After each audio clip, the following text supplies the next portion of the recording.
to be holding it. It looks very artistic, Hannah.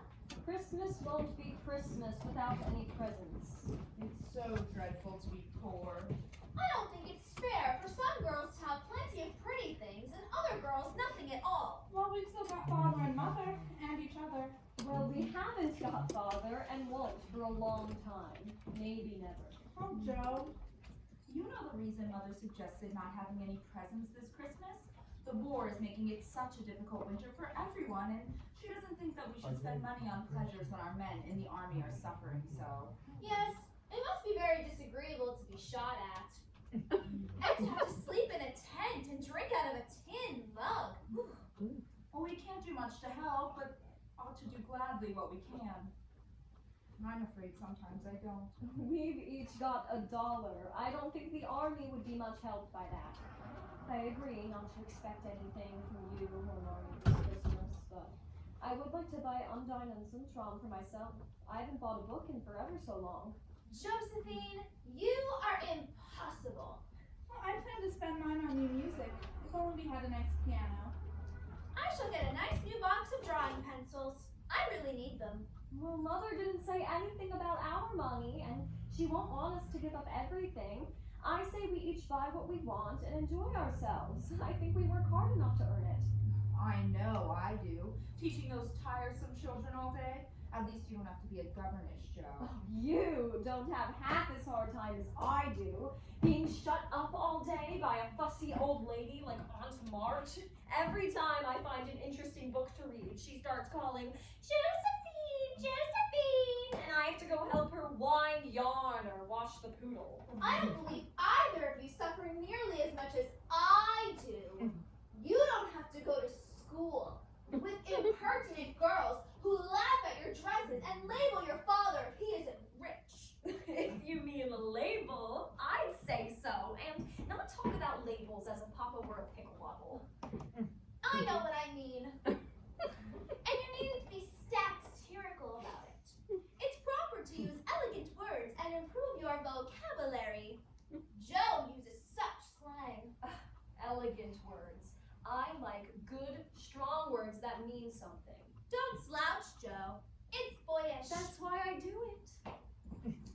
I detest rude, unladylike girls. And I hate affected, nimmity-pimmity little school children. Now don't peck at one another. Oh, Amy is always trying to be so elegant.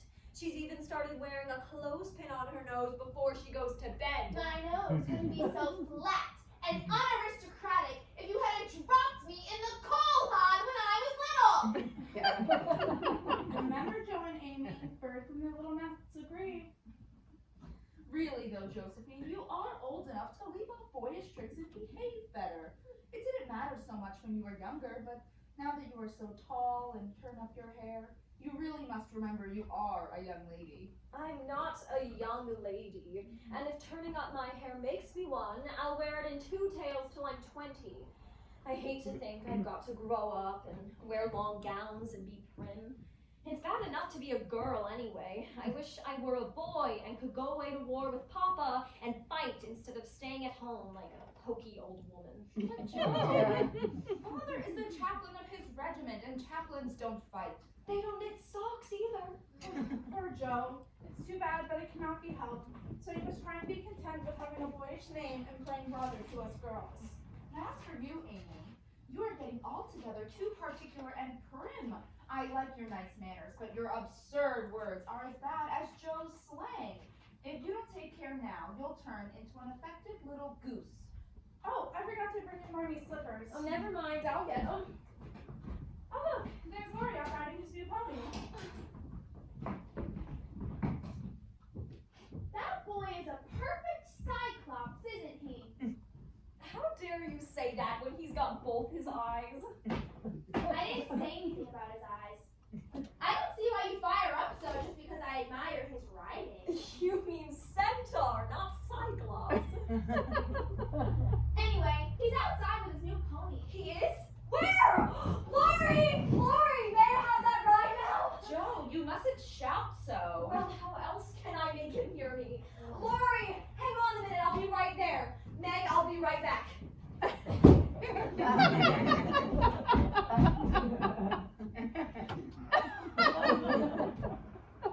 Well, Joe is certainly precipitous. I do hope she doesn't catch cold going out without her shawl and bonnet. What would Marmee say? Don't scold her, Meg. You know how she's been looking forward to riding the pony. Well, even people that ride ponies typically leave the house through the front door. I declare it was a sad day for Josephine's manners when Lori and his grandfather moved in next door. You were as glad as any of us to see the Lawrences move into that big old house, and Mother thinks it's good for us to share some of our fun with a boy our own age, since we have no brothers. And Mr. Lawrence is such a good friend of Father's. Well, I just meant that. It must be very lonely to live in such a big house without a father and a mother. Just a grandfather and a tutor. I think it would be wonderful. Why, Amy? Well, to have a tutor like Mr. Brooke, I mean. And to not have to go to school anymore. But Mr. Brooke is old. He must be 25 at least. He's very dignified. 25 isn't so awfully old. But Lori is only Joe's age and Well, I don't care. You needn't shout at me so. I didn't really mean it was a sad day when the Lawrences and Mr. Brooke moved in. It's just, well, even neighbors didn't go flying out windows at each other. Goodbye, Lori. Thank you very much. Look, aren't they wonderful? Real actor's boots. Lori gave them to me to wear in our Christmas play. Where did Lori get actor's boots? He has a friend who has a friend who knew an actor. It was certainly a lucky day for this family when Lori and his grandfather moved in next door. well, I think the boots are simply funny. You know, you should exert a more Herculaneum effort, Joe. Well, you needn't be rude about it. If I did make a mistake, it was only a lapse of linguae, as Mr. Davis would say. Although I do wish I had some of the money that Lori spent buying that horse. Why? What would you do with it? Oh, I really need it. I'm dreadfully in debt, and I have. What do you mean? Well, I owe at least a dozen pickled limes. Is that all? It's a debt of honor. I should pay them back when the new term begins, but I can't until I have some money. For Marmee forbade my charging anything at the store. It's quite dreadful. Are pickled limes the fashion now? Oh, yes. Everybody buys them. The girls eat them during school time and trade them off for pencils and bead rings at recess. If one girl likes another, she gives her a lime. If she's mad at her, then she takes it and eats it right in front of her. It doesn't even offer her a bite. They trade by turns. I've had ever so many and I haven't returned any of them. Well, what would pay them off and restore your credit? Would a quarter do? And leave enough for a treat for you. Oh, you think you could spare it? Yes, since it is a debt of honor. Oh, thank you ever so much.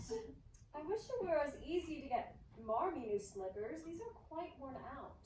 I think I'll get her some with my dollar. No, I shall. Well, I'm the oldest. Well, I'm the man of the family. Mom's away, so I shall get them, for he told me to take special care of Marmee while he was gone. I have an idea. How about we each get something for Marmee for Christmas and not get anything for ourselves? Oh, well, good for you, Bethy. What will we get? I shall get her a new pair of gloves. Army shoes, best to be had. Some handkerchiefs, all hemmed. I'll get a bottle of cologne. It won't cost very much and I'll have just enough money for my drawing pencils. Amy, she likes cologne. Let's let Marmee think we're getting things for ourselves and then surprise her. Who could that be? Well, I'll soon be finding out. We must go shopping tomorrow anyway, Meg. There's still so much to do before the play on Christmas night. I'll be taking that, thank you. Tis for you. Joe! It's an invitation! A regular note of invitation! Well, go on, read it. Mrs. Gardner would be happy to see Miss Meg and Miss Josephine at a little dance on New Year's Eve! Marmee would surely be willing to have us go. Whatever shall we wear? Well, what's the use of asking that when you know we shall wear our poplins because we haven't got anything else? If only I had a silk. Mother says I may have one perhaps when I'm 18, but that seems like an everlasting time to wait. Well, I'm sure our pops look like silk, and they're nice enough for us. Yours are as good as new. Oh, I forgot the burn in mine. Oh, whatever shall I wear? The burn? Where? Can't it be covered? I can sew a patch over it. No, it's... Well, you see, I was standing with my back to the fire, and the back burned out a bit. Well, you shall just have to sit still all you can and keep your back out of sight. That's a shame. Well, I don't care much for company dancing anyway. I like to fly about and cut capers. Well, I can wear my new slippers and get a new ribbon for my hair, and maybe Marmee will let me borrow her little pearl pin. Oh, my gloves will do, although they're not as nice as I'd like. Mine are spoiled with lemonade, so I shall have to go without. You must have gloves, or I won't go. Gloves are more important than anything a lady simply does not go without. Well, I can't ask Marmee for new ones. She said I couldn't have another pair since I tore mine last winter. Can't you make yours do? I can hold them crumpled up in my hand so no one will see them. Christopher Columbus, I have it. We can each wear one of your good ones and carry one of my bad ones. Don't you see? Your hands are bigger than mine, and you'll stretch my gloves out dreadfully. Then I'll go without. I don't care what people say. Oh, you may have it, you may. Only don't spill anything on them, and do behave nicely, and don't put your hands behind your back, and don't say, Christopher Columbus, will you? I shall be a pattern of prudence. I dare say it will be pleasant after all of our grubbing along, and Lori will be sure to have an invitation too. Maybe his grandfather will let him drive you to the party in their carriage. Wouldn't that be elegant? Don't you wish we could have money in a carriage like we used to, Joe? I guess so. Oh, never mind. Maybe some rich relative will leave you a fortune and you can go dashing about in a blaze of splendor. People don't have fortunes left to them nowadays. Men have to work and women to marry for money. It's a dreadfully unjust world. You're just trying to put on grown-up airs by repeating what you've heard Sally Moffat prattling about. You said yourself you had more fun than the Moffats for all their money. Yes, so I did. I shall be a painter when I grow up and be famous and make fortunes for all of you. I think I shall be a writer. I'm not just sure, but I mean to do something wonderful and astonish all of you someday. Aren't we ambitious? Well, in the meantime, we better be rehearsing for our play. Oh, I don't mean to act anymore after this time. I'm getting too old for such things. You won't stop as long as you can trail around in a long gown and wear gold paper jewelry. You're the best actress we've got, and there'd be an end to everything if you quit the boards. Now come along, Amy, and let's rehearse the fainting scene. You're as stiff as a poker in that. I can't help it. I never saw anyone faint, and I don't elect to make myself all black and blue tumbling down as you do. If I can go down easily, I'll drop. If I can't, I'll plop down into a chair gracefully. I don't care if Hugo does come at me with a pistol. But Amy... You only chose me because I'm the youngest. Now look, do it this way. Clasp your hands like so, and stagger across the stage, crying frantically, Rodrigo! Rodrigo! Save me! Save me! Oh!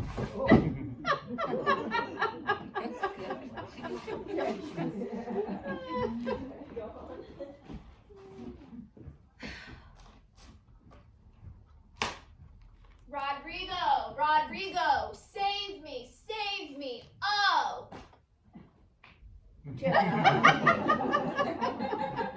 It's no use. Just do the best you can when the time comes. If the audience laughs, don't blame me.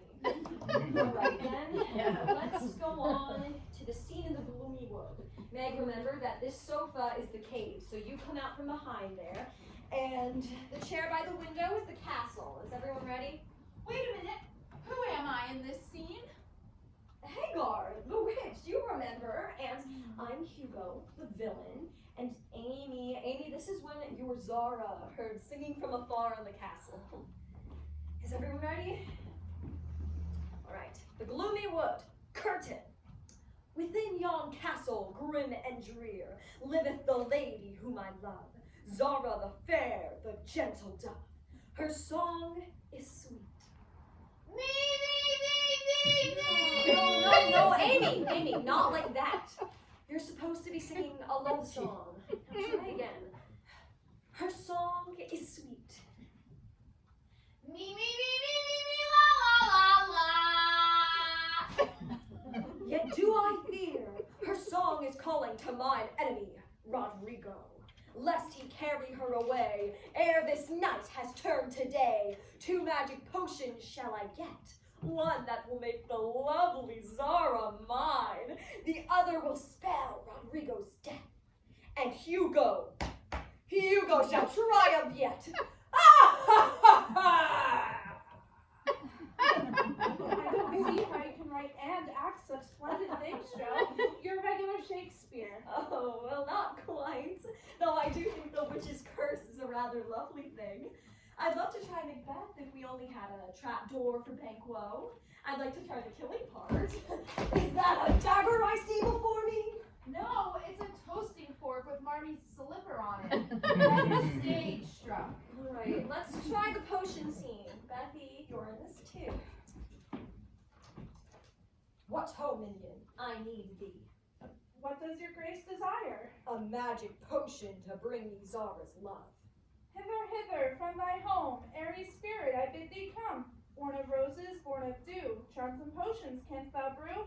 Bring me here with elfin speed the fragrant philtre which I need. Make it swift and sweet and strong. Spirit, answer now my song. Hither I come from my airy home. Can't you make it more ethereal? Hither I come from my airy home, afar in the silver moon. Take this spell and use it well, or its power will vanish soon. That's plummy, Meg. All right, Amy, let's try the balcony scene where we elope in the night. Bethy, come help hold up the balcony. Joe, I don't like this. What if it tips over? It won't tip over. Now stop worrying. Are you ready? Remember, I'm the hero this time.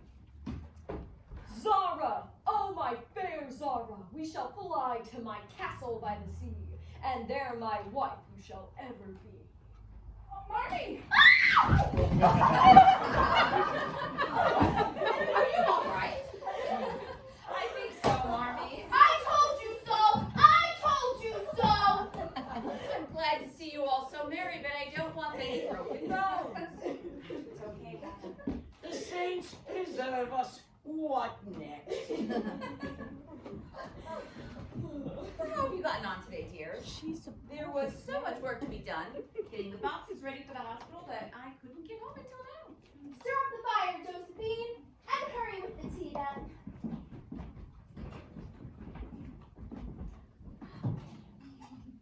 Beth, were there any callers today? No, Marmy.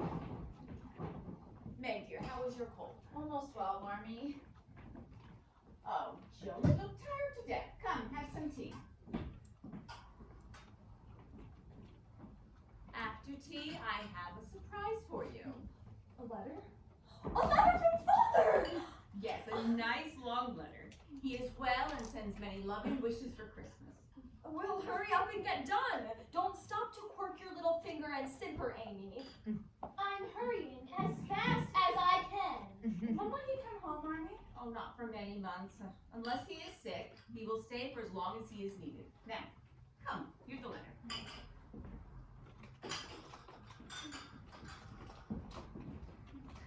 Give them all my dear love and tell them I think of them by day, pray for them by night, and find my best comfort in their affection at all times. A year seems a very long time to wait before I see them, but I remind them that while we wait, we may all work, so that these hard days may not be wasted. I know they will be loving children to you, will do their duty faithfully, so that when I come back, I may be fonder and prouder than ever of my little women. I am a selfish girl, but I shall truly try to do better, so Father won't be disappointed in me. And I shall try not to think so so much about my looks and how I hate to work. I'll try not to be rough and wild, but do my duty here at home. Although I do think domestic life is a great burden. Do you remember when you were little and we would play Pilgrim's Progress and you would tie bags on your backs for burdens? And we'd climb from the cellar to the attic where we collected all of our favorite things to make a celestial city. If I wasn't too old for such things, I would like to play it over again. Oh, we are never too old to play such things, my dear. It's a game we're always playing at one time or another. Our burdens are here, and our longing for peace and happiness is the guide that leads us to peace, which is the true celestial city. Really, Mother? Well, where are our bundles? Well, each of you just told me what they were. Except for Becky. And I rather think that she doesn't have any. Yes, I have. Mine is dishes and dusting and envying girls with nice pianos. And being afraid of people. I think being disgraced in school is a great deal trying your burden than even being poor. You tell us a story, Marmee, as you used to before supper. Once upon a time, there were 4 little girls. They each had enough to eat and drink and wear, and they had many comforts and good friends and parents who loved them dearly. And yet they were often discontented. They were always saying, oh, if I only had this or that. And so one day they asked an old lady for a magic spell that would keep them happy. So she told them, when you are discontented, think of all your blessings. Well, being intelligent young ladies, they decided to take her advice and soon realized how well off they truly were. And I believe they were never disappointed in that magic spell and were sorry they took the old lady's advice. I like that. You'll be finding supper ready, Mum.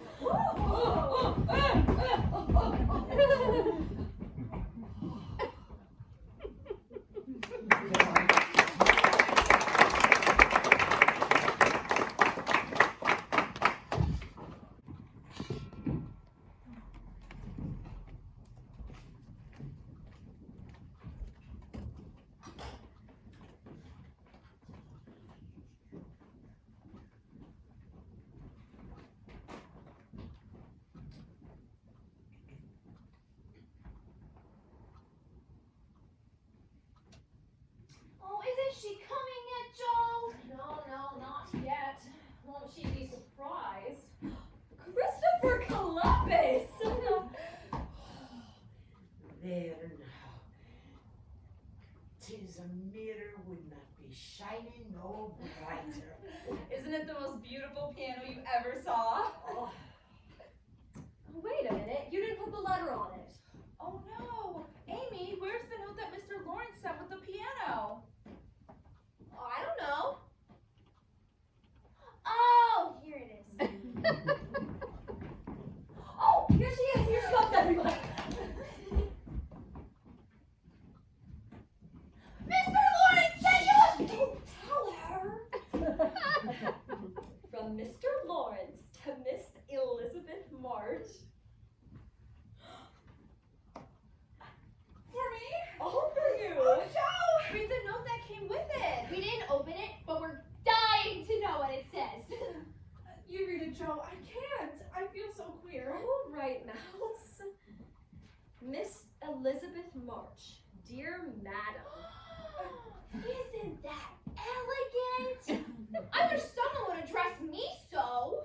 I have had many pairs of slippers in my life, but none that suited me so well as yours. Slippers? What does he mean? I worked a pair of slippers for Mr. Lawrence for his birthday. Marmee helped me a little. Go on, finish the letter. So I know you will allow an old gentleman to send you something which once belonged to the little granddaughter he lost. With hearty thanks and best wishes, I remain your grateful friend and humble servant, James Lawrence. See, that is an honor to be proud of, for he loved his granddaughter very much. That's what comes of having blue eyes and loving music. He's the dearest old man in the world. Your humble servant, James Lawrence. Just imagine his writing that to you. I'll have to tell all the girls at school. They'll be so depressed. Impressed? Let's be hearing the baby piano.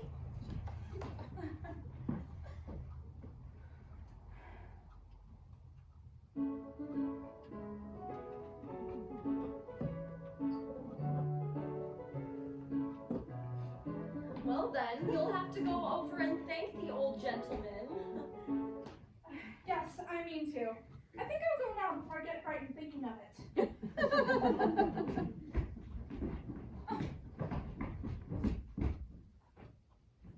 She is going.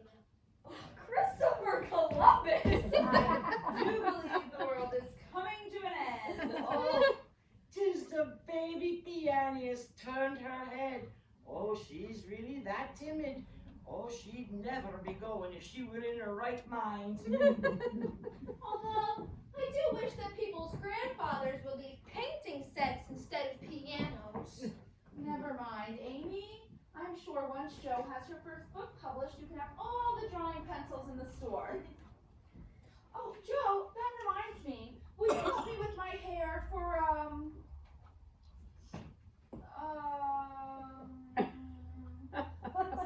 Saturday? Where are you going on Saturday? Never mind, little girls shouldn't ask questions. I'm not a little girl. I'm a young lady. And it's not nice to have secrets. All right. Why don't you go see if Hannah needs your help with anything? Do tell me where you're going, please. No, Amy. I want to go with you. I have enough thing to do on Saturday. Oh, please say you'll let me go. I can't. You weren't invited. Be careful, Meg, or you'll give it all away. Listen, Amy, you weren't invited, so don't be a baby and whine about it. You're going with Lori. I know you are. Aren't you going with him? Yes, we are. Now do be still and stop bothering. I know. You're going to the theater to see Seven Castles. Mother said I may go see it, so I'm going. Now, listen here and be a good child. You had a cold last week, and Mommy doesn't want you to go. You are to go with Hannah and Beth next week. But I want to go with you and Lori. I have the rag money saved from last week, so I can pay for my own ticket. I'll be ever so good. Suppose we take her. Mommy wouldn't mind if we bundle her up well. Lori invited only us, and it would be very rude to drag Amy along. I'm going. Meg says I may. Our seats are reserved, so you can't sit with us, and you can't sit alone, so Lori would have to give up his seat. You weren't asked, and you can't go.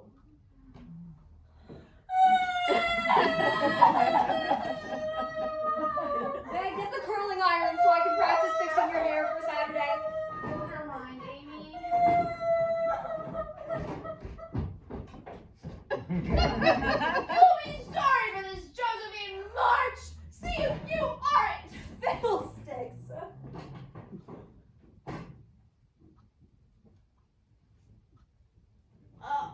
You'll be sorry.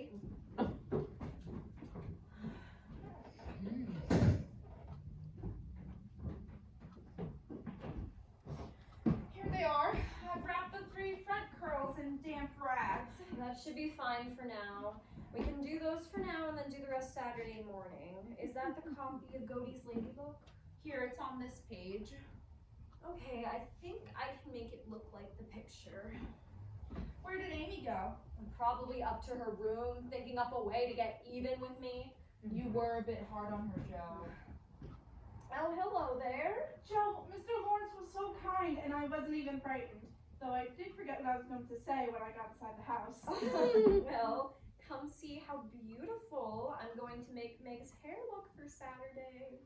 Ought they to smell like that? Oh, it's the dampness drying. What a queer smell, like burnt feathers. When I remove the rag, you will see a cloud of little ringlets. What's the matter? Didn't it curl? But the girl came off with the rag! What? I hurt your hair! My hair's ruined. I can't go to the theater like this. It's just my luck to spoil everything. Oh, it's not ruined. You just brush the frizz into tiny curls. Don't talk to me about curls. Really? Every time you're in the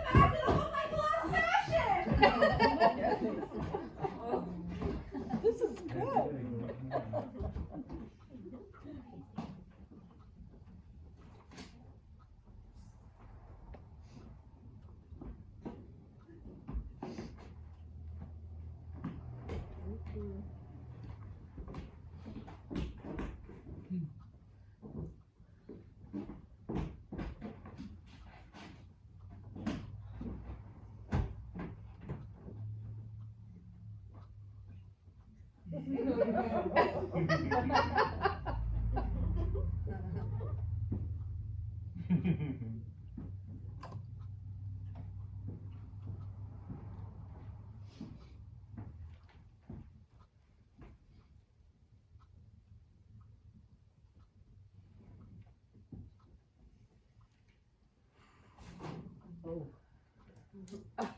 told you you'd be sorry.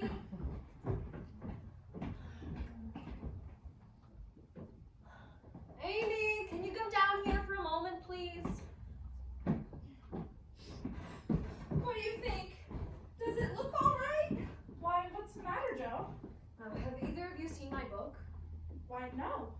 You had it, Joe, just a minute ago. Yes, well now it's gone. I know I left it right there on the bookshelf. Amy, you've got it. No, I haven't. You know where it is then. No, I don't. That's a fib. It's not. I haven't got it, don't know where it is, and don't care. You must know something about it. Scold all you want. You'll never see your silly old book again. Amy, why not? I burned it up. What? Have you really burnt it? Yes, I have.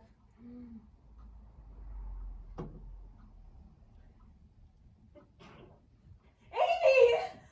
It served you right. I told you you'd be sorry. You were so cross. I'll never forget.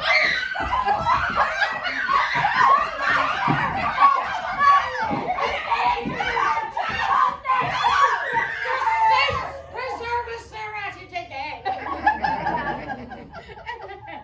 Excuse me, Mom. I best get back to beating Midisket. It was all Joe's fault. Why, Amy. Well, wasn't it, Meg? I'll get your tea, Marmee. Perhaps you better tell me about it. Well, Joe shook me because, well, she wouldn't let me go to the theater with her, and, well, I burned up her book!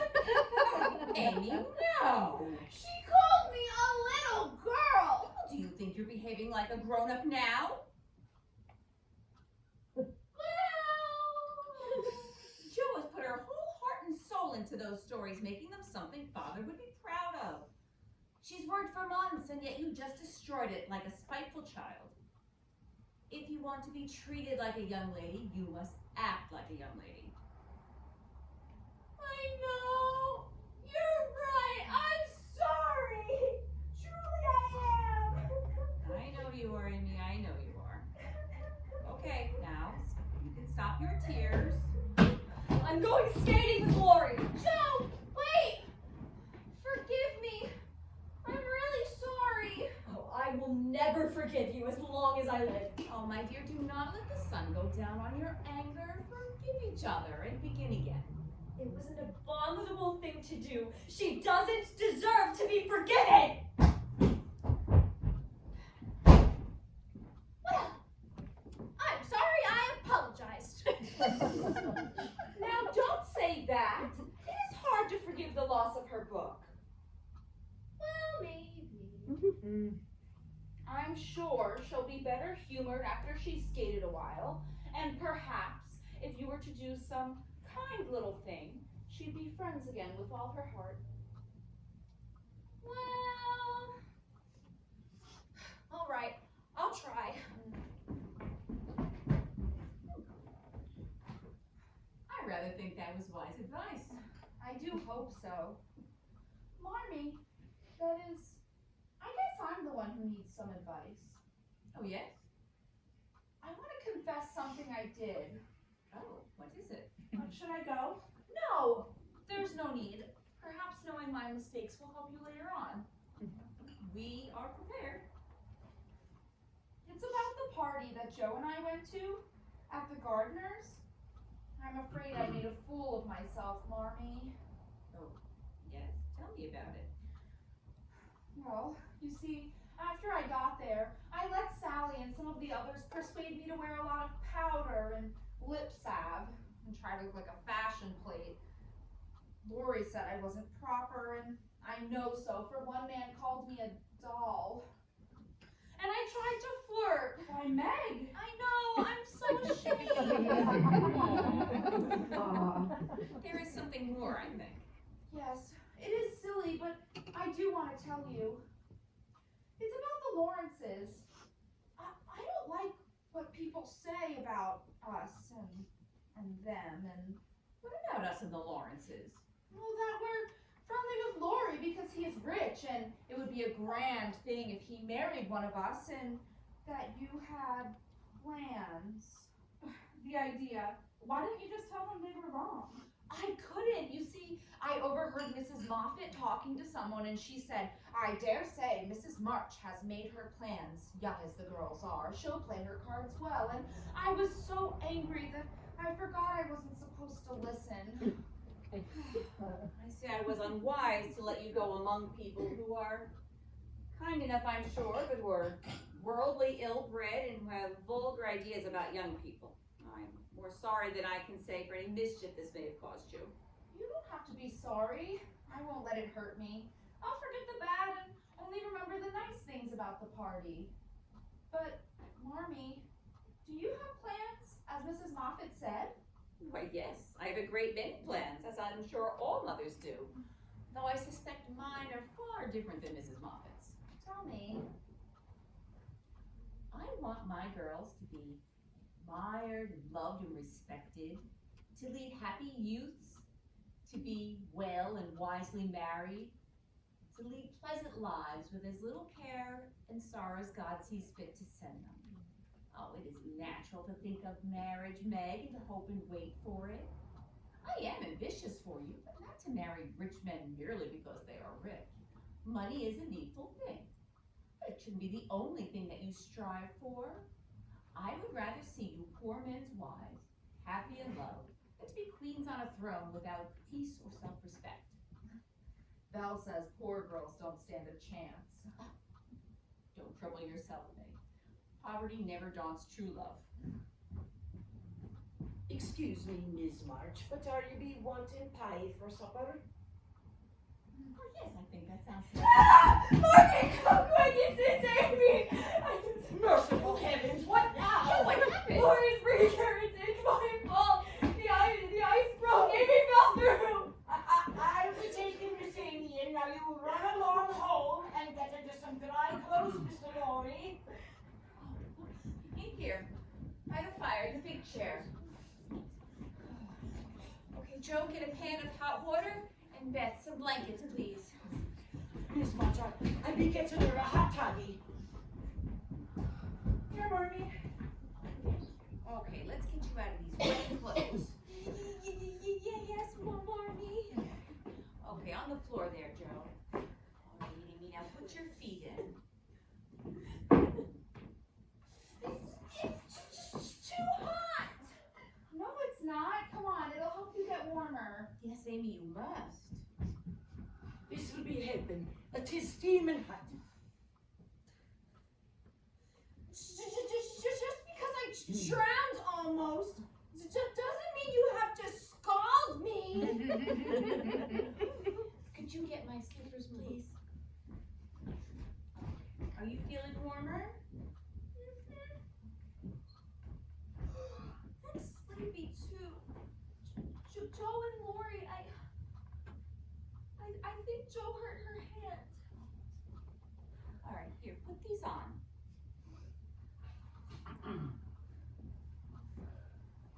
Let's get you upstairs. I want you to rest. I best be getting back to me pie making. I'll take these other things to Hannah. I'll take these.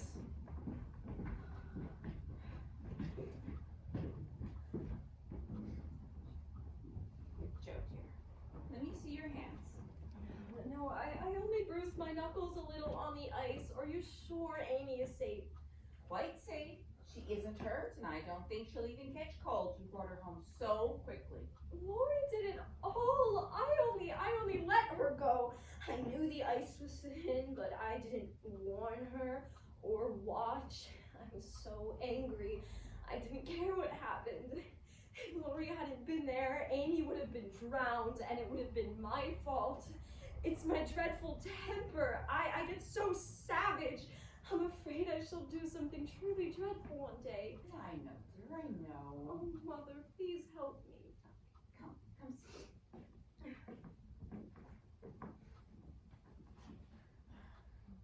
Dear, we all have temptations. Many far greater than yours. You think that your temper is the worst in the world?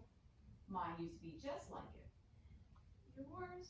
Mother, you're never angry. Oh, I'm angry almost every day of my life. I just learned not to show it. I hope to learn not to feel it also one day, but that may take another 40 years.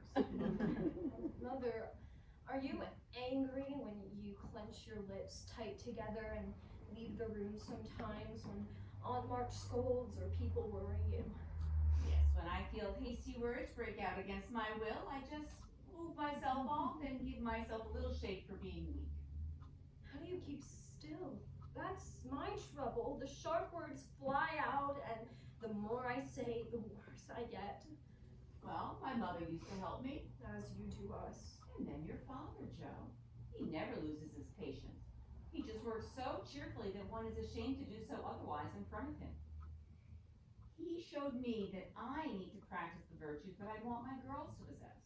Well, it was easier to try on your behalf than it was on my own. Mother, if I'm ever half as good as you are, I shall be satisfied. Dear, I hope you'll be a great deal better. But you must always watch out for your bosom enemy, as your father calls it. Or your life may get much sadder. You've had a scare today. I want you to remember it and try with all your heart to take hold of your temper, or it may lead to greater sorrow. May I come in? Of course, Bethy. I will try very hard. Why don't we have our evening song? I think a little music would be good for all of us. Having such a beautiful piano should make us all sound better. Well, I'm glad you like it. Mr. Lawrence asked me yesterday if you could have it. Amy, I'm so drunk.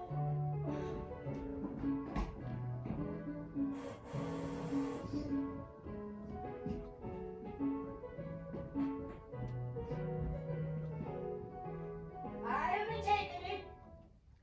What is it, Hannah? She's one of them haunted telegram things, Mom. What is it? Oh no. Mrs. March, your husband is very ill. Come at once, S. Hale, Blank Hospital, Washington. I must go at once. It may already be too late. Oh, children, help me to bear this.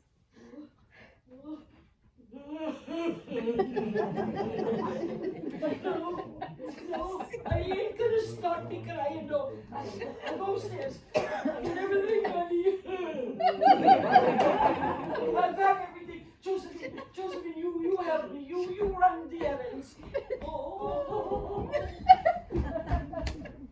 That is right. There is no time for tears. Beth, I'd like you to take this to Mr. Lawrence. Mom, I sent Josephine to get that telegram off saying you're coming right away. Thank you. Here, dear. Oh, my March! That's fine reading. To look at me and then walk out. Why don't you teach your children better manners? What is the matter? Why doesn't somebody say something? Okay, where is Josephine? I want you to help me do some shopping. I suppose she's out gadding about with that Lawrence boy. It isn't proper. Aunt March, please. Well, what is it? We've had a telegram from Washington. Father is very ill. March? Ill? That's a fine state of affairs. Go off to war and then get sick. He should have stayed at home. Well, I'm sorry that you didn't think it was right. He both did what we thought was his duty. Duty? What good is a preacher in a war? Every regiment must have a chaplain. There are a great many things he can do. When he's sick, I suppose. Well, since we can't seem to agree, I will just take my Yes, leave. yes, of course. I suppose you'll be wanting to go take care of him now that he's gotten himself into this. But what do you think that I would be doing I when told you what I think? Nobody cares. Here, for medicines and things. I will be fine without any help. Oh, tut tut. After all, March is my nephew, and if he wants to be foolish, I've the right to help him. Let me get you a cup of tea. Don't bother, there isn't time. I just wish that Joe and Beth would come back. Oh, I think I hear Beth coming. Mr. Lawrence sent these things for Father, and he says Laurie will drive you to the railway station, and he wants to know if Mr. Brooke can accompany you on the trip. Mr. Lawrence wanted him to go to Washington anyway. Everyone is being so kind. I was dreading that trip alone, and I'm sure that Mr. Lawrence is making up the bid about going to Washington, but I'm too grateful to refuse. I'll be taking them things, Bethy.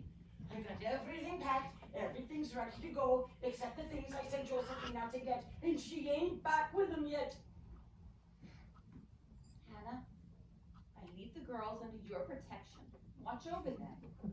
And if you need anything, go on to Mr. Lawrence. Yes, Mom. Yes, Mom, I will, Mom. As if they were me very own. Here are your rocks, Marmy. Where is Joe? There isn't time. Meg, dear.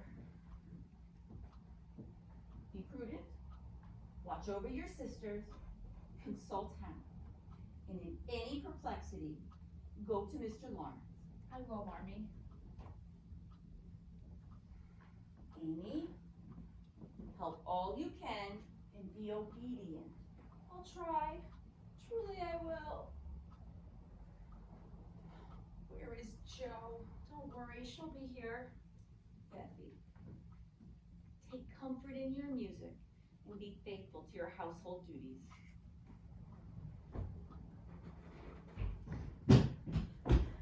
Here is my contribution toward bringing Father home safely and making him comfortable.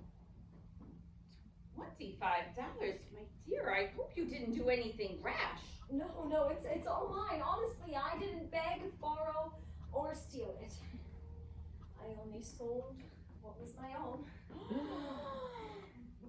Your hair! Your beautiful hair! Joe, how could you? Oh, my dear, there was no need for this. She doesn't look like my Joe anymore, Oh, but I love her dearly for it. well, stop acting as if the end of the world had come. The barber said it will grow out curly, so it will be boyish, becoming, and easy to take care of. It's nothing, really.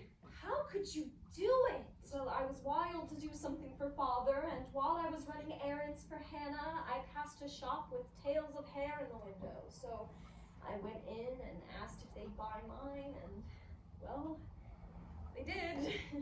Well, I only hope you won't regret it. Oh, I won't. It's for Father. Excuse me, Miss March. Laurie and that Mr. Brooks are here to be taken into the station. Tell them I will be out in 1 minute. Yes, Mom.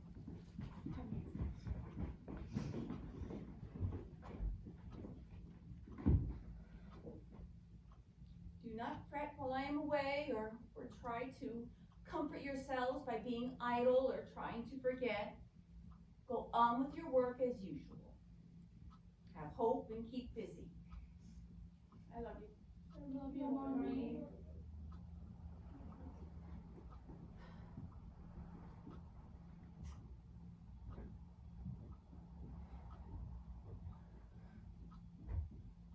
I feel as if there had just been an earthquake. It's as if half the house had gone. All right, you two, Beth and Amy, come with me. You can help me be fixing up a pot of coffee.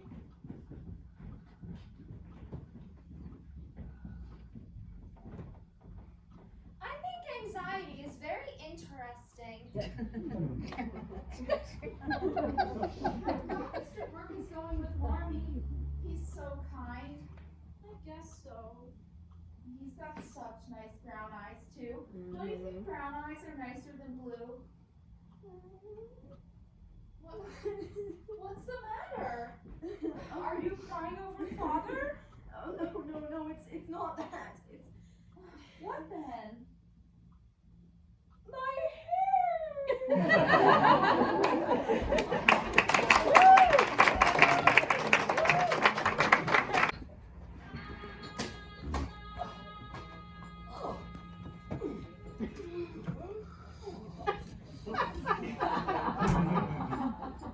Sure. There's enough dust in this house to be planting the potatoes in. It's beginning to look like you girls have been ruining me housekeeping for a year instead of only a month. Nothing seems to get done with Marmee away. Well, sure now, but she'll be back in another 2 or 3 weeks now that your pa's getting better. Hello, everybody. What do you think? The Kings have taken the children to the seashore for a month, and I'm free. You don't say. A whole month's vacation. No teaching, no getting up early. Doesn't it sound wonderful? Hello, Bethy. I've got a holiday. Oh, hello, Meg. What are you doing home? Do you have the day off? Day off. I have a whole month's holiday. Oh, well, I only have the day, but I intend to use it wisely. I guess I won't do any more lessons today since you won't go home. I have a headache anyway. I vote we have a whole day with no work, fun forever, and no grubbing. Well, Hannah ought to have a holiday too, away from us. Well, I wouldn't mind turning over the cooking to you. Only to be teaching you, though, that the housekeeping ain't no joke. But I ain't a-leaving this house. Why, Hannah, we'll be perfectly all right. And housekeeping is so simple. We can't possibly do anything wrong. Well, then, the lobster that I bought for your dinner is in the kitchen, and I'll be in me room for when you'll be needing me. A lobster should be easy enough to fix. Let's not have any supper. Just eat more at tea time. That'll save us a lot of work. And there won't be so many dishes to wash. Well, all right, though it does seem a bit peculiar. We don't care about that. Well, what shall we have in addition to the lobster?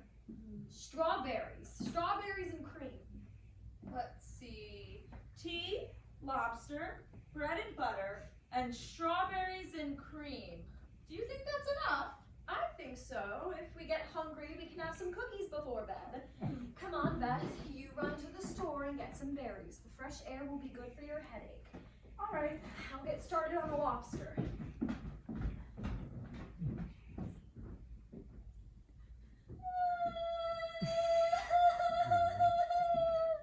Amy, what's the matter? What are you doing home from school? Tell Meg all about it. No! Go away! Now, what could be so bad? What's the matter? Did something happen to her? I don't know. I had the most terrible degradation! It was awful! Well, it was! Have a show. Now, Amy, stop crying. You'll make your nose red. It was the limes! The limes? Uh-huh. The ones you gave me the money for last month. Oh, I remember. Well, Mr. Davis, he struck me in front of the whole class. He did what? He can't do that to Amy. I don't understand. What does Mr. Davis have to do with the limes? Jenny Snow told on me. Don't you see? No, we don't. I had the limes, a whole dozen in my desk. I was going to give them away during recess, but then Jenny got mad at me and she told on me. And then Mr. Davis, he took all of the limes and he threw them away right out the window. And then he took me in front of the whole class and he struck my hands with the ruler. Well, we ought to have him arrested. Amy, did you know before bringing the limes to school that Mr. Davis wouldn't like it? Well,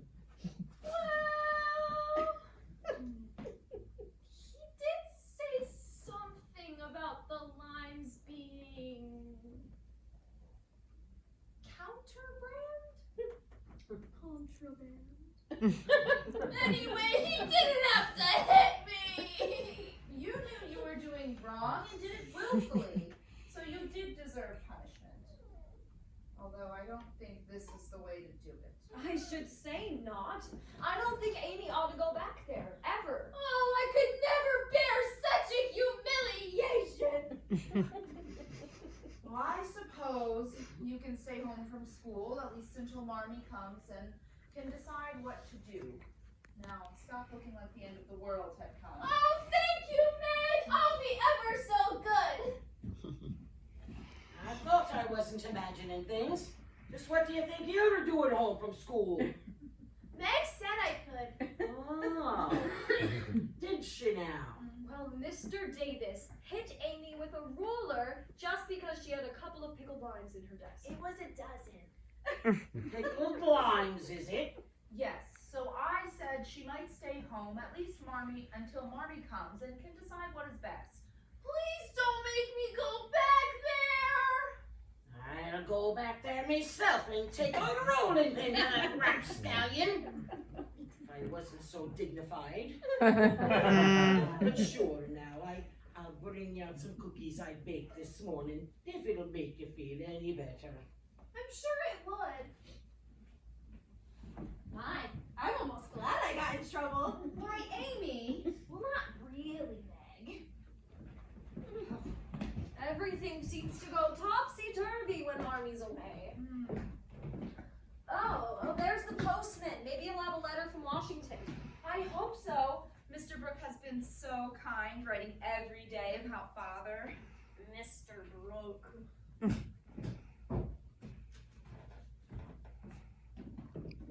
Is there? No, just the weekly Spread Eagle. Christopher Columbus! What is it? Oh, nothing.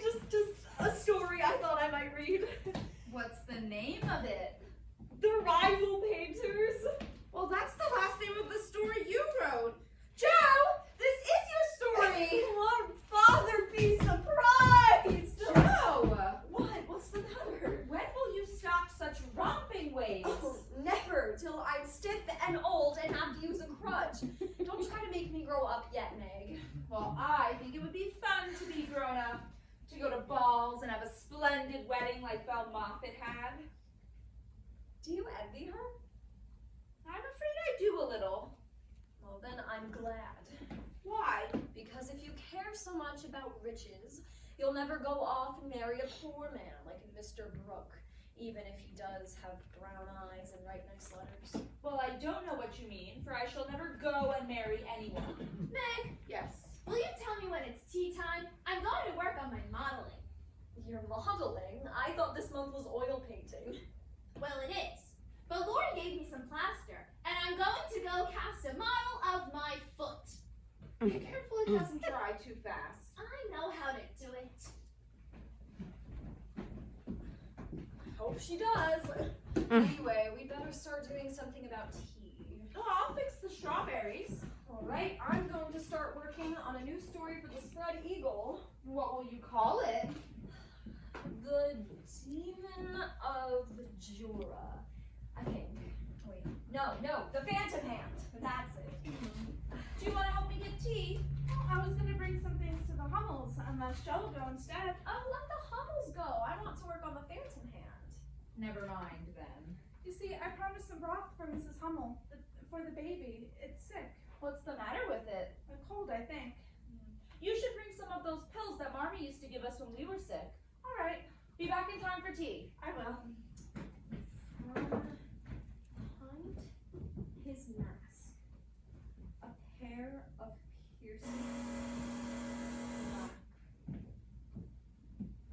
I'll get it. eyes. Took you long enough to answer. Aunt March! Certainly, Aunt March. Who else do I look like? Why, no one. We thought You thought you'd gone to see Aunt Carol. I can change my mind, I suppose. It's time I came to see how you are getting along. Won't you sit down, Aunt March? What do you hear from your mother? Father is much better. Oh, is he? Well, that won't last long, I fancy. Marge never had any stamina. We expect Marmee home in a few weeks. She never should have gone in the first place.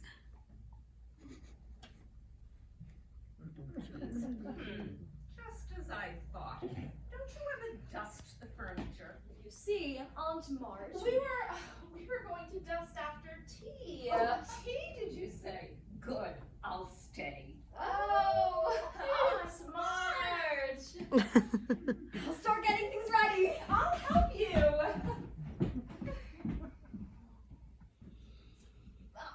March, excuse me, I didn't mean to leave you all alone. I've never seen Josephine so anxious to work. So tell me, Margaret, aren't you teaching anymore? Not that I ever approved of it. Well, I am, but you see, Joe, I'll get the rest of the things. You entertain Aunt March.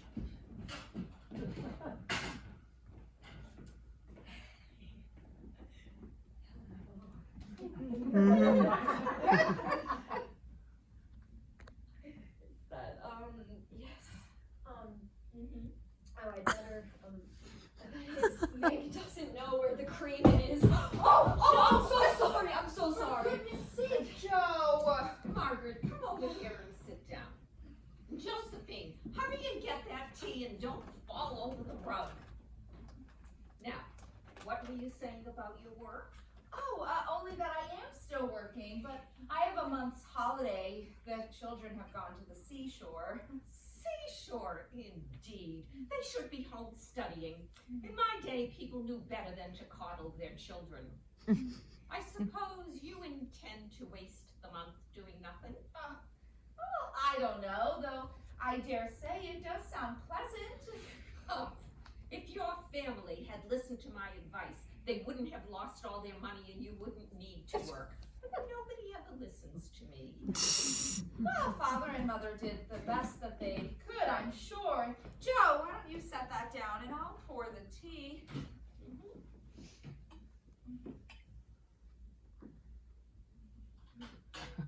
Thank you.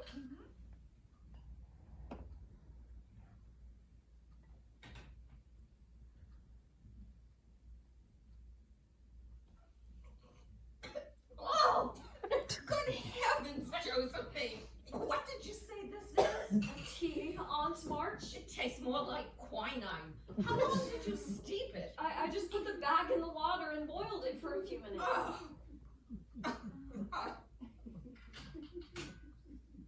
The lobster seems a bit tough. Well, anyway, I'm sure the berries are good. I put lots of cream and sugar on them. We'll see. Looks good.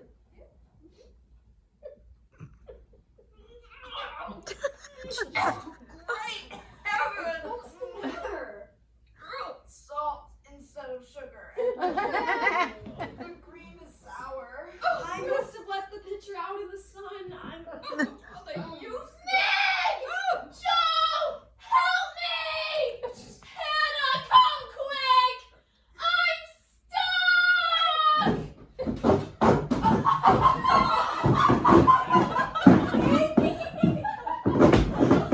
I am leaving this minute.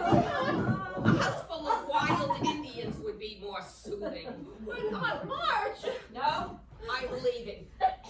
And you can expect no more help from me. Well, don't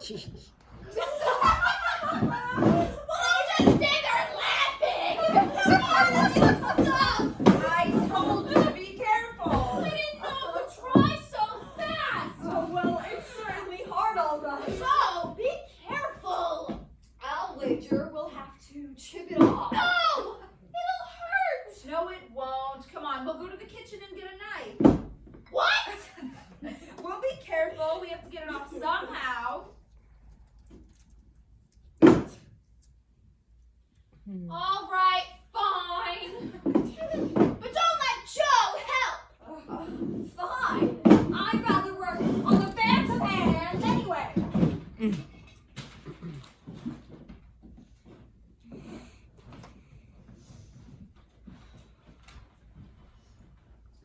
Oh, hello. Have a nice walk. How's your headache? All right. Did you see the Hummels?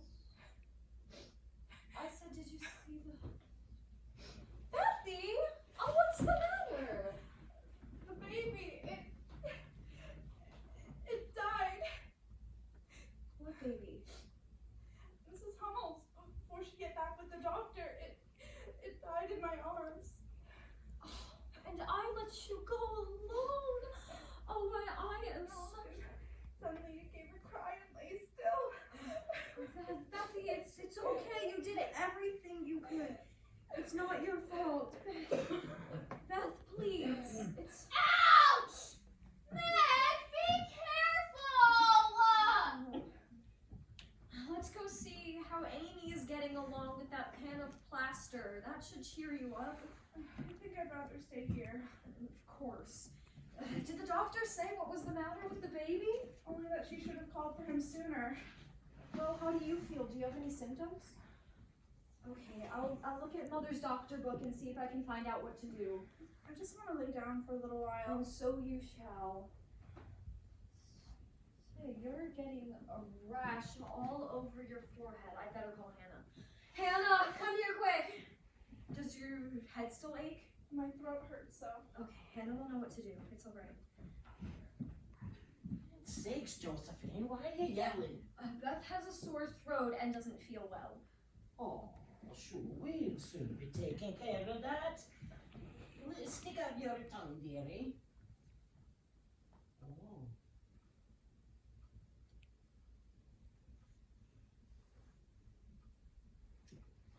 Tis a fine rash breaking out already. Why don't you stir up the fire for this evening? I'm going to take Bethy up to bed. We'll only be up there a day or two, dearie.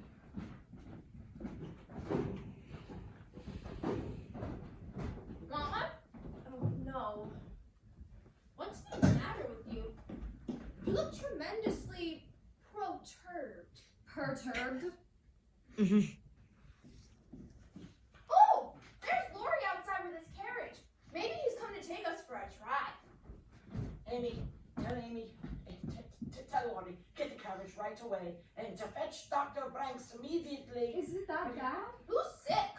Beth is, that's who. Now you run along and there's no time for any of your back talk. Hannah, what? The scarlet fever is what? Oh, no. Who has the scarlet fever? The Hummel baby? No, Beth has. Oh, the baby. Oh, I wonder If what? if scarlet fever is what the Hummel's baby is. Now, stop that now. Why you'll be wondering. Because the baby is dead. Oh, now, there's no need to be a-worrying. But if what Joe says is true. Oh, 'tis part of growing up, the fever. Everybody gets it. Nobody dies from it. Just those that have no one taking care of them. Lori said Dr. Branks will be here right away. I want you to go upstairs right away. I want you to pack your things. You're going to spend some time with your Aunt Munch for the spell. What for? To be keeping you out of the harm's way. But I don't want to go. I want to stay here. It's dull at Aunt March's. Now you listen to me, young lady, and you heed what I say. Go upstairs, get your things ready, and I have no time for this arguing. It's the best thing to do, Amy. Why? Beth has scarlet fever. I don't care. I'd rather have scarlet fever any day than stay at Aunt March's. Goodness, Aunt March isn't an ogre. She is too. She's a regular sandfire. You mean vampire. Anyway, she isn't. Marmee said we were to obey Hannah, and Hannah says you're going, so that settles it. I won't stay with Aunt March. I won't. Oh, that's Dr. Bangs. I'll go get it. You see if you can do something about Amy. I'll try. I don't wish to be sent away as if I was in the way. Bless you. It's to keep you safe. You don't want to be sick, do you? Well, no. But I dare say I shall be. I've been with Beth so much this week. And if you leave now, you may escape it. So please say you'll go, won't you, dear? I won't go. I won't. Was it Dr. Bangs? What did he say? No, he didn't say anything yet. Hannah just took him up to Beth's room. Well, now who could be coming? I'll go see. I didn't wait to be let in. I came back to get my purse, but I want to know what's going on here. Why is the doctor's carriage out in front? Oh, stop crying, Amy. It worries me to hear people sniff. Dr. Bangs is here to see Beth. She has scarlet fever. Scarlet fever? Indeed. What does she mean by doing such a thing? She caught it from the Hummel's baby. Well, that's what you get when you go poking around among poor people. If your mother had taken my advice. Aunt March, if you please, we thought it would be best if Amy came to stay with you, at least until Beth is well again. Meg, I will not. Stay with me? Well, yes, of course you'll stay with me. Hey, now stop that sniffing. I'll tell you what we'll do. You come to me, and I'll let that young Lawrence take you riding every afternoon in the carriage, and perhaps even to the theater some Saturday afternoon. That is, if you are a good child, which I have no doubt you will be, and if you're not sick. Shall I get to go driving every afternoon? That's what I said. Well, all right. I guess I'll go. Good. Now, go get your bonnet and your shawl. The rest of your things can be sent over later. That's plenty on March. Thank you so much, on March. Tut tut. Don't waste time thanking me. Just see that you take good care of Beth. And see that you do a better job of it than you did with the strawberries. I never would have believed it. I wish Hannah would hurry up and tell us what the doctor says. I wonder if there's anything we could be doing. If there was, I dare say it would be wrong. No sooner do we get out of one trouble than down comes another. I know. What a trying world it is. There doesn't seem to be anything to hold on to when Mommy's away. Joe, don't you think we ought to tell Marmee? Of course. Oh, what were we thinking? Yes. We'll telegraph Marmee and she'll know exactly what to do. And everything will be all right. Yes, all right. Yes, thank you. Goodbye, Doctor. What did he say? 'Tis this letter just came. Now, the two of you, I want you to stop your fidgeting. Dr. Bangs said that Bethy will be having the fever, but very light, and she'll be feeling much better in a day or two, barring the complications. And when Marmee gets here, Wait a minute, Joe. Marmee won't be coming. but we decided that Mercy on us, what now? it's Father. He's had a relapse, and Marmee won't be able to come home yet. Oh, the Lord keep the dear man. It does seem as if all the trouble's coming to heap. Well, all the more reason why you shouldn't be writing to your mother and telling her about Beth being sick. It'll only worry her, and it's just a trifle. Well, don't you think Marmee would want to know? Well, seeing she can't believe in your father, it'll just make her anxious, and that you oughtn't not be doing. Well then, isn't there anything we can do? Well, like I told you before, stop your fussing and your fuming. Nothing else can be done. We'll just keep Bethy quiet, and we'll give her lots of orange juice and milk and broth and such. How long will it be? Now don't you be starting with that, the both of you. Just patience is what we need. Now the doctor said 4, 5 days a week before the crisis be coming. The crisis? Well, that's when the fever breaks and you either get better or you get worse. And you mentioned something about complications. What did you Oh, mean? land sakes, Josephine! The complication, well, it's something, it's just something that happens when you expected it not to happen. Something that happens? Hannah says she isn't worried, but don't you think she looks so? Yes, I do, and I think that Marmee should know. That troubles me too, but Marmee said we were to obey Hannah, so I suppose we must. Oh, I don't care. I'm going to telegraph Marmee now. Wait, Joe! What about Father? We don't dare do anything to disturb him. We'd best mind Hannah, or we may do something wrong. But Meg, Marmee would want us to. And we won't know anything for several days. Hannah says we must be patient. patient. I know, but you mustn't do anything rash, Joe. Not now. You're right.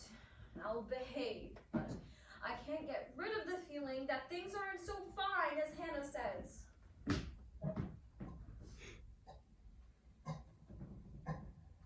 Why does that clock tick so loudly? It's so quiet in here. As though someone had gone away. 5 days. Or a week. How are we supposed to wait that long doing nothing and waiting for something to happen while listening to that dreadful clock tick hour after hour?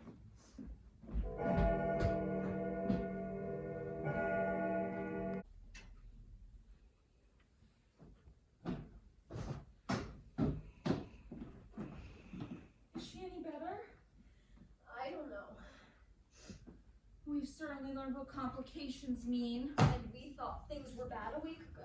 Wasn't there any change at all? If there is, it's for the worse. The doctor says that the crisis will be happening soon. And then? I don't know. Meg, I'm scared. Don't lose hope, Joe. He doesn't like you to be forlorn. But she's so pale and white, and she doesn't even recognize us. She doesn't look like my Beth. And there's no one to help us bear it with mother and father both gone. I'm here. Hold on to me, Joe. If life is often this difficult, I don't know how we shall get through it. Joe, I don't think that Beth will die. She's so good, and we all love her so much, and I don't think that God will take her away just yet. The good and dear people always do die. Poor Joe. You're so worn out. You've worked so hard this week. I know. Let me get you a cup of coffee. I think there's still some in the kitchen.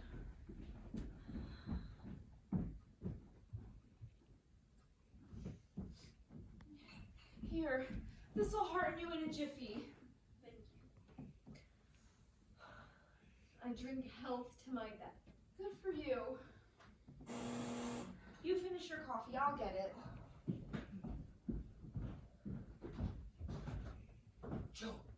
Josephine. What? What?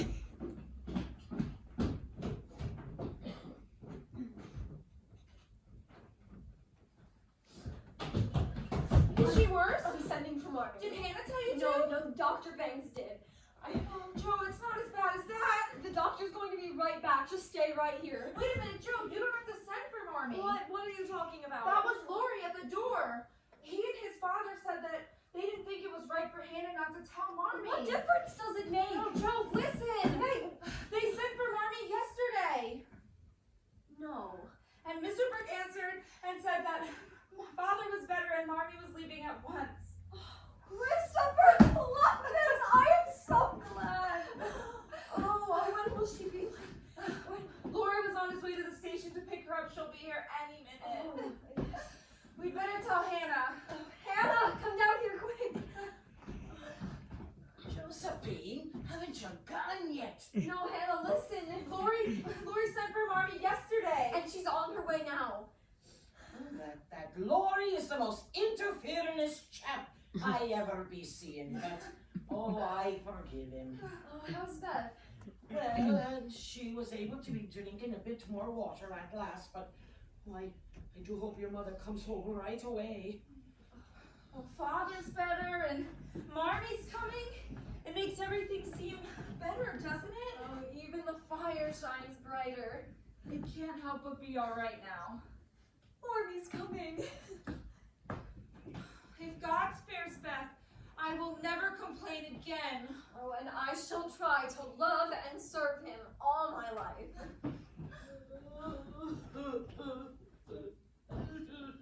Oh, Beth!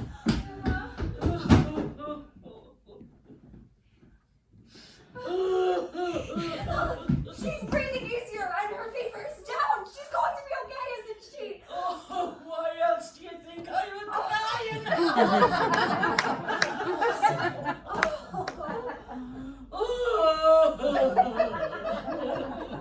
I'm too late. No, Marmee, listen. Beth's fever's down and she's going to be okay. He's okay? Yes. Oh, Miss Marge, it's only when I'm so happy that I can enjoy my crying so much. So funny. Mom, will you be liking fish balls or hash for supper? No, that's too far. There, perfect.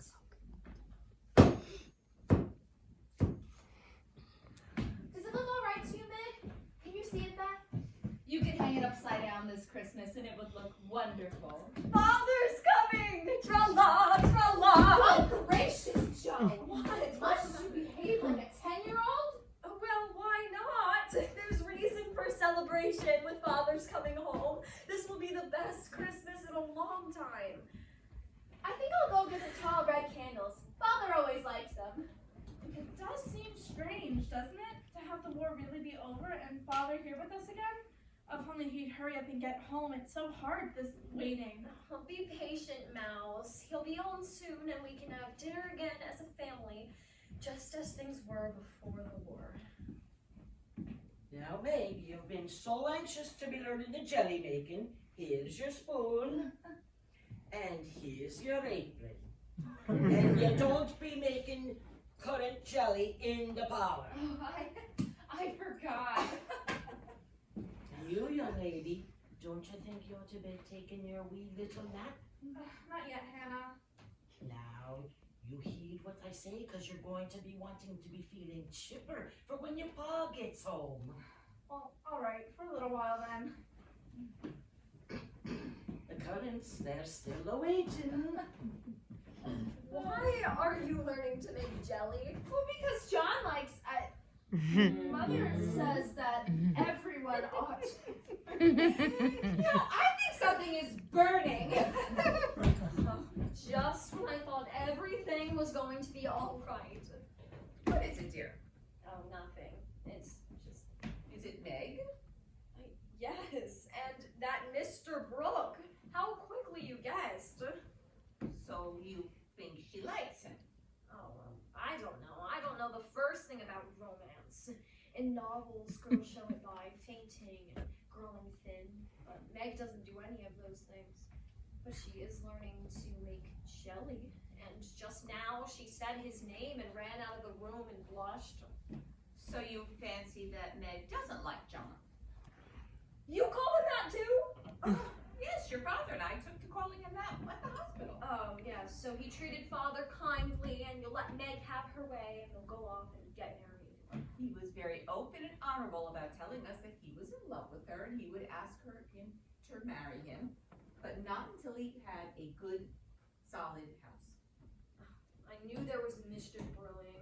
Now it's even worse than I thought. Joe, I'm confining you and I don't want you to say anything to Meg. Now that the war is over and they're back, I can better see Meg with John and see how she feels about him. Oh, Meg's heart is so soft it will melt like butter in the sun if you look sentimentally at her. They'll go and propose and they'll be married and there'll be an end to peace and fun in the family. There'll be another hole. I wish we could stay young forever by wearing flat irons on our heads, but buds will be roses and kittens cats. More's the pity. What's this about flat irons and cats? Just one of my stupid speeches. Goodness, why are you all dressed up? Oh, well, it's only a fresh shawl. Sally Moffat is coming to call at 3 o'clock. Oh my, it is getting late and I'd better get to the market or Hannah will have nothing to make her supper. It must be an especially good supper with Father being home. Oh, well, I'll go with you. Now, Joe, you promised to come calling with me for the holidays, so you had best stay to see how it is properly done. That's very nice of you, dear, but I can go by myself. Now come, flatten your dress and fix your hair a bit. You can be as elegant as you please, but frills and fuss only worry me. Now, Joe, you can look so aristocratic and behave so beautifully when you try. And for that, I'm very proud of you. It's just, I'm so afraid to receive company alone, so you'll have to stay with me. The idea of my being aristocratic and your being afraid of people. Oh well, I shall obey your commands blindly. What are they, Commander? I only want you to behave so that people will like you. Do you want me to drag my dress through the dust or loop it up, please, ma'am? You are to pick it up when outside, but drop it in the house. The sweeping style suits you best, so you must learn to trail your skirts gracefully. That'll be Sally, I expect. The Moffats consider themselves to be very elegant people. So, put on your best deportment. Just be calm, cool, and quiet. I shan't say a word. You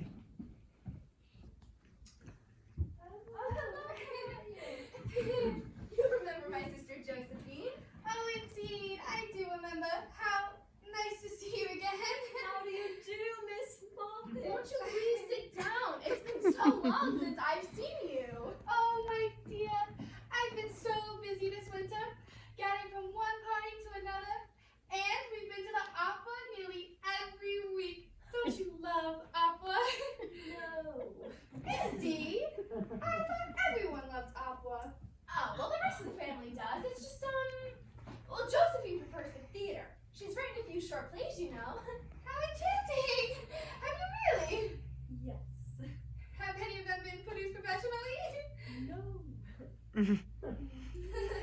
Oh, we only put them on to entertain ourselves and the neighborhood children.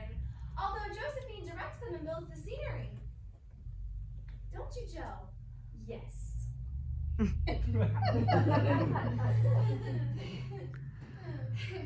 Well, remember, Amy, my sister and I would so like to have you help with our charity fair next week.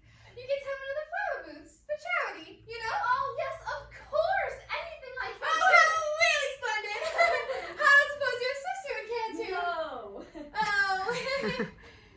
Oh, Joe is just so busy with her writing. Although we wish she would talk more about it. We really wish that Joe were just a little more talkative. She is reserved, isn't she? Wait, no, I'm not reserved at all. I just made a mistake. Have you and your sister been riding lately? Not a great deal. The weather's been so monstrously wet. But you write so splendidly, Miss Amy. Who taught you? No one! She used to practice holding reins, sitting up straight, and mounting in an old saddle in a tree. Now she rides anything, for she doesn't know what fear is. I often tell her if all else fails, she can support the family by becoming a horse breaker. Really, Miss Josephine? How remarkable! Yes, there's nothing the child can do. Of course, we haven't a horse to our name since father lost all his money.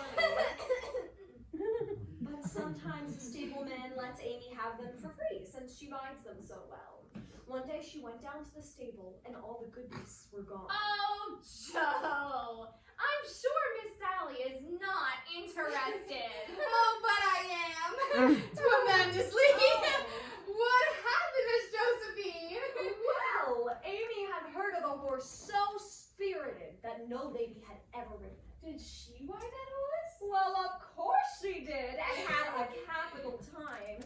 The only trouble was there was no one to bring the horse to saddle, so Amy had to row the saddle across the river and carry it up to the farmhouse on her head. Yes, about the fair. What time will you want me to be there? Oh, 3 o'clock will be early enough. But now I must be going. It's getting dreadfully late. Oh, must you go? We shall be simply pining for another visit from you, Oh, Mrs. goodbye, Miss Josephine. I'll see you out, Miss Sally.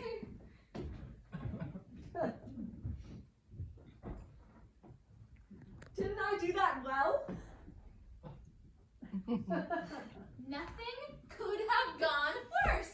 Well, Christopher I Columbus! only wanted you to be dignified and composed. And at first you were a perfect little stick. And then I didn't have raptures and giggles like a fashionable lady. what possessed you to tell that story about my saddle? You haven't a bit of proper pride, and you will never learn when to hold your tongue and when to speak. Well, here comes Aunt March and Aunt Carol. How do you want me to behave for them? Just as you please. I wash my hands of you. Then I shall just say what I like and enjoy myself. Just please don't say anything to shock Aunt March. My dear, how nice you look. Doesn't she? Oh, yes. Yes, indeed, she does, yeah. Josephine, your hair needs fixing. Oh, yes, indeed, she does. Oh dear. Yes, indeed. Aunt March, Aunt Carol, I thought I heard you out here. I've made tea. Tea? Oh, goodness me. My stomach hasn't recovered from the last time I had tea here. Take my advice, say no. But we've learned how to make tea since then, Aunt March. We?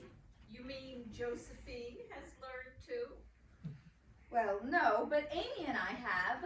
Amy and Meg. Well, Meg's jelly making is enough domestic daddling for one household. Jelly. It's about time one of you learned something useful. You know, I remember when I learned to make jelly. It was shortly after I was... Yes, dear. Amy, are you and Josephine going to help with the Moffat Fair? Oh yes, Aunt, I am. Sally Moffat asked me if I would. Well, I'm not. The Moffats think it a great have us help with their highly connected fair. No wonder you consented, Amy. They only want us to work. Oh, well, it's more for charity than it is for the Moffats. I think it very kind of them to let me join in on the work and the fun. Quite right and proper. I like your grateful spirit. It's a pleasure to do things for people who appreciate it. Well, I hate favors. They make me feel like a slave. I'd rather do everything for myself and be independent. I told you so. Yes, you did. Oh, it was lovely jelly, too. So tell me, dear, do you speak French? Not as well as I should like to. And you, Josephine? Oh, not a word. I can't bear French anyway. I think it's such a slippery, silly sort of language. That, I think, settles the matter.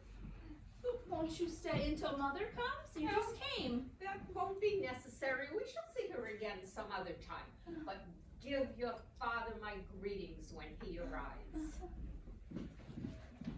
Goodbye, my dears.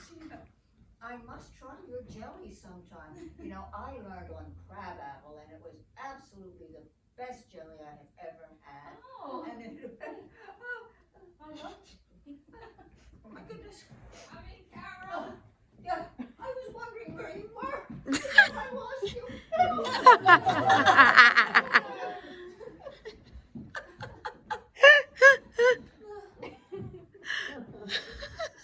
Oh, what does the silly goose mean? What? Who are you talking about? Lori, he's down on one knee, waving around his arms, pretending to wipe tears out of his eyes with a handkerchief. Oh, he's showing you how your Mr. Brooke will go on by and by. Touching, isn't it? Don't say my Mr. Brooke. It isn't proper or true. Please don't plague me, Joe. I've told you I don't even like him. Much. I don't mean to plague you. I just mean you aren't like how you used to be. You go mooning around about jelly and blushing anytime anyone mentions his name. Why, Joe, I don't. I just hate this waiting around. If you mean to do something, I wish you'd make haste and have it over with. I can't do or say anything until he speaks, and he won't because Father thinks I'm too young. If he did speak, you wouldn't know what to say, but would cry or blush instead of giving him a good, decided no. I'm not so silly and weak as you think. I know exactly what I should say, for I've planned it all. See, there? So I needn't be taken unaware. You never know what may happen, and I wish to be prepared. And do you mind telling me your speech to this man? I suppose not. You are old enough to be my confidant. I should say so, Grandma. My experiences may be useful to you one day in your own affairs of the sort. Don't mean to have any. It's interesting in a way to watch others fluttering around about romance, but I should feel a fool doing it myself. I think not, if you liked anyone very much and he liked you. I thought you were going to tell me your speech to this man. No. I should merely say, thank you, Mr. Brooke, you are so kind, but I agree with Father that I am too young to enter into any engagement at present. So please, say no more and let us be friends as we were. That's calm and cool enough. I don't believe you'll ever say it, though, and he won't be satisfied if you do. He'll go on like the rejected lovers in books, and you'll give in rather than make him feel bad. No, I shall tell him I've made up my mind and walk out of the room with dignity. That's probably the postman. I'll get it. It's probably that Mr. Brooke. Oh, aren't you going to work? Oh, no, I was talking to Meg all afternoon, but I don't think it did any good. I wonder if I shall ever finish Meg's sweater. Give it to her next Christmas. Joe, dear, I just saw Aunt Carol and Aunt Marge, and they have something they want me to tell you. Well then, what is it? Aunt Marge will be going abroad next month. And they want me to come with her? Well, no, dear, not you. Amy. Amy? I'm sorry. No, but she's too young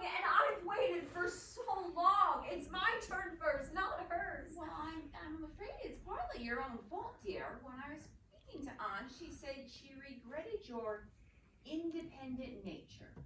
She told me that you said that favors made you feel like a slave and that you hate French. Oh, my abominable tongue! When will I learn to keep quiet? Well, I'm sorry, dear. There's no chance of it this time, but maybe if she goes abroad again. But in the meantime, I hope you can bear it cheerfully and not dampen Amy's happiness. I'll try, but it is a great disappointment. What on earth? I think that's Amy starting to pack. I'd better go restrain her. Why do I always say the wrong thing at the wrong time? How long will Amy be in Europe? A year, at least. Oh, Joe, I'd miss you so if you were gone that long. It's selfish, I know, but I couldn't spare you, and I'm glad you're not going yet. Oh, well, Beth, I always thought that we'd go together when the time was right. Aunt might not want two of us trailing along after her. You know, I hadn't thought about that. Well, when I sell my first novel then, we'll have enough money to travel abroad without any aunt along. It's dear of you, but don't count on it too much. Beth, I wouldn't go without you. You're all my patience and my courage. Have I really been all that to you? So much. Oh, that's good to know, Joe. I don't feel as if my life's been so useless now that it's too late to do better. We'll let Meg get that. She's out there getting rid of Mr. Brooke. We'll wait in Marmie's room in the meantime.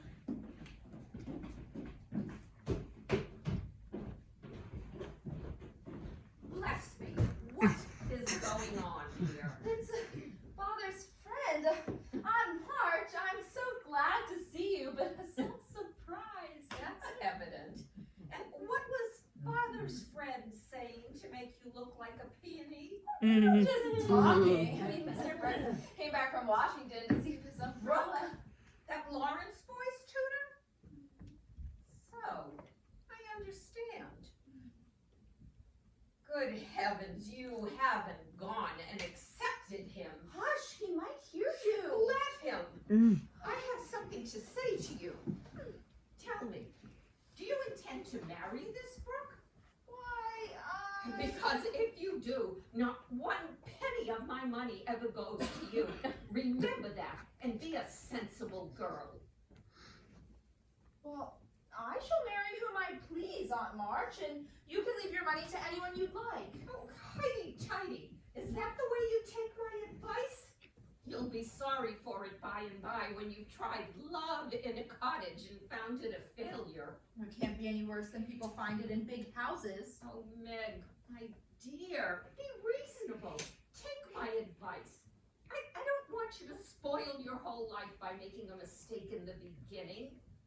You should marry well and help your family. It's your duty, and that should be impressed upon you. Father and Mother don't think so. They like John, even if he is poor. Your parents, my dear, have as much worldly wisdom as two babies. Oh, I'm glad of it. The man is poor. He hasn't any rich relatives, has he? No, but he has many warm friends. You can't live on friends. Try it and see how cool they'll grow. He hasn't any business either, has he? Not yet, but Mr. Lawrence is going to help him. Mr. Lawrence is a crotchety old man and not dependable. Well, Mr. Lawrence has been very kind to us, and we like him. So, you intend to marry a man with no money, position, or business, and go on working even harder than you do now, when you might be comfortable all your days by taking my advice. I thought you had better sense. Well, I couldn't do better if I waited all my days. John is good and wise, and he's got heaps of talent and sure to get on. He's so energetic and brave. Humph, indeed. Well, I'm glad to think he cares for me, even if I am poor and young and silly. He knows you have rich relations, child. That is the secret of his liking, I expect. that to me. John wouldn't marry for money any more than I would. I've been happy so far, and Father hasn't much money. I know I shall be with John, for he loves me, and I love him. Oh, well, Meg, did you get rid of him? Oh, smart. I wash my hands of the whole affair. Her Mr. Brooks' friends can take care of her.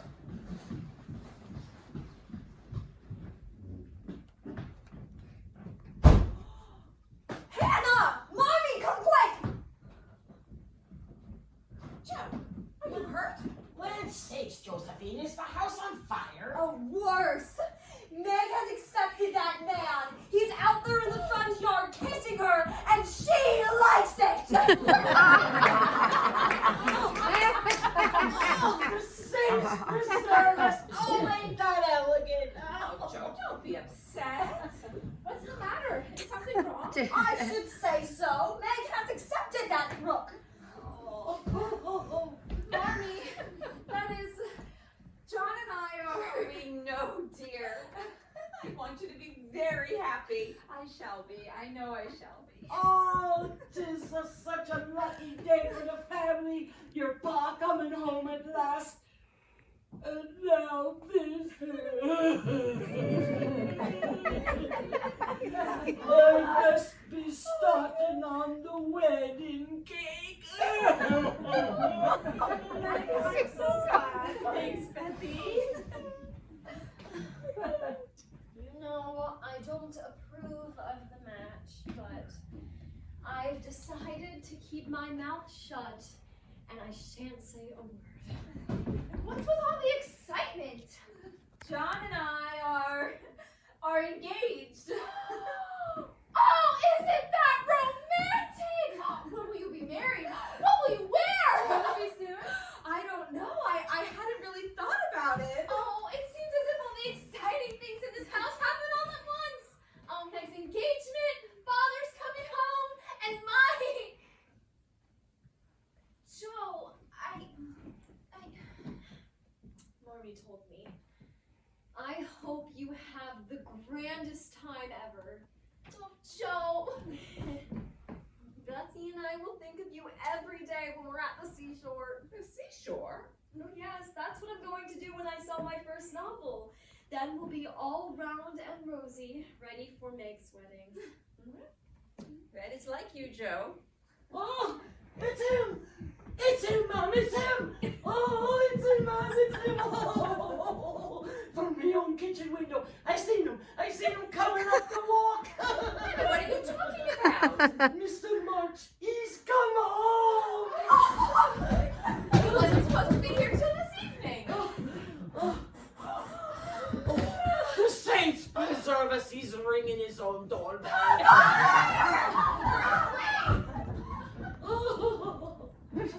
Oh, welcome home, and a mighty Merry Christmas it's going to be, Mr. March.